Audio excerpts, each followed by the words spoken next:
Kwa majina naitwa Vincent Yatuba, ni mheshimiwa diwani wa kata ya Nyakafulu. Wasiofahamu, kata ya Nyakafulu inapatikana magharibi mwa wilaya ya Kahama. Ukifika Kahama mjini ni kilomita 54 kutoka Kahama mjini kuelekea kata ya Nyakafulu. Ni kata ambayo inapatikana wilaya ya Mbogwe, mkoa wa Geita. Kwa hivyo ndugu zangu, leo nimesimama hapa kwa ajili ya kuweza kuwakaribisha Watanzania wote na ndugu zangu wote ambao mlioko nje ya kata hii ya Nyakafulu na wilaya hii ya Mbogwe kwa ajili ya kuweza kuja kujionea fursa ambazo zilizoko hapa katika kata hii ya Nyakafulu. Kwa kweli kuna population ya watu ni kubwa, yani kuna movement kwa kweli, kwa sababu population hiyo inachangia na migodi kuwa mingi. Wafanya biashara wanafanya biashara vizuri tu, tofauti na nilipotoka kule ni kaeneo kadogo, afu wakazi walikuwa sio wengi.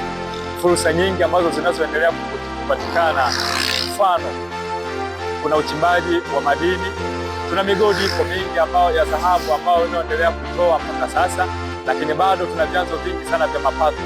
Kuna wawekezaji ambao wako wanaoendelea kuwekeza katika kata yetu hii ya Nyakafulu, lakini bado kuna fursa ziko nyingi. Mfano kuna biashara, hata kama ukibuni biashara yako ndogo ndogo inaweza kukuingizia na kukupatia kipato ambacho utakachoweza kukistahili. Jamani wote mnaonitazama kupitia televisheni, karibuni sana katika soko la Masumbwe Darafuma Nyakafulu. Kwa kweli wafanyabiashara tunanufaika kwa sababu kuna migodi ya kutosha, mji unakuwa kwa kasi. Kwa hiyo nawakaribisha, usiogope kuja. Ndugu zangu wa Tanzania, leo nimekuja mbele yenu hapa, nimekuja kuwaomba na kuwakaribisha sana ndugu zangu wale wote ambao watakaoweza kuwiwa na kuweza kuja kuwekeza katika kata hii ya Nyakafulu. Kata ya Nyakafulu ndio kata pekee wilaya hii ya Mbogwe iliyo na nguvu kazi hasa ya biashara. Biashara yoyote ile ambayo tutaweza kuibuni katika kata hii ya Nyakafulu inaendelea na inakutoa vizuri kabisa. Kwa hivyo ndugu zangu, ninawaomba sana Watanzania wote tuweze kukaribia katika kata yetu hii ya Nyakafulu ili tuweze kuja kuwekeza na kuendelea kuunga juhudi za Mheshimiwa Rais Daktari Samia Suluhu Hassan kwa kazi kubwa ambazo anazoendelea kufanya.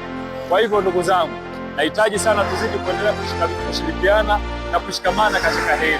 Ninawahakikishia ulinzi upo wa kutosha na usalama upo wa kutosha. Baada ya kusema haya ndugu zangu, haya ndo mandhari ya kata hii ya Nyakafulu kama jinsi mnavyoona, lakini ni kata ambayo inaendelea kuvutia kwa wingi na kila kitu kinaendelea kupatikana hapa. Asanteni sana. Kwa majina naitwa Mama Sofia kutoka soko la Darafuma, mjasiriamali.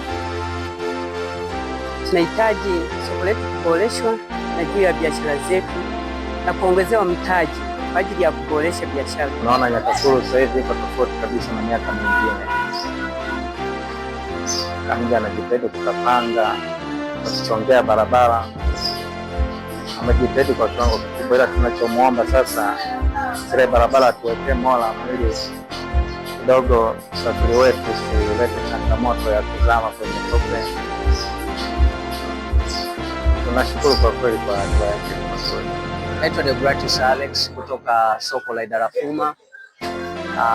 Ni mfanyabiashara mdogo wa matunda, na pia napenda kumshukuru Mheshimiwa Vincent, Mheshimiwa diwani wa Masumbwe kwa kujitahidi katika miundombinu ya barabara hapa Masumbwe. Pia natuwezesha watu mbalimbali kupita na kuja hapa sokoni kwa ajili ya kuulisha na kupata zaidi wateja.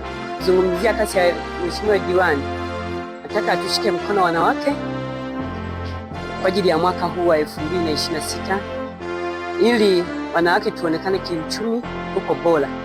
Kupitia Mheshimiwa diwani kutoka kata ya Nyakafulu, wilaya ya Mbogwe na mkoa wetu wa Geita. Tunamwomba Mheshimiwa Vincent aweze kusaidia sisi wajasiriamali kwa ajili ya kupata mikopo ili kwa ajili ya kukuza mitaji yetu, kwa sababu wengine bado tunaisikia lakini hatujapata taratibu zake. Lakini pia tulikuwa tunaomba msaada wa mikopo kwa ajili ya kuendelea kukuza mitaji yetu. Natuwakilisha vizuri vijana kwa kweli. Kwa hiyo na sisi tulikuwa tunahitaji uongozi ambao hauna mbwembwe, yaani maneno ambayo alikuwa anaongelea kwenye jukwaa yanatendeka, sio mtu anaongea kwenye jukwaa anakuja kutuacha shaka. Ila huyo ni viongozi ambaye anafanya kitu vizuri.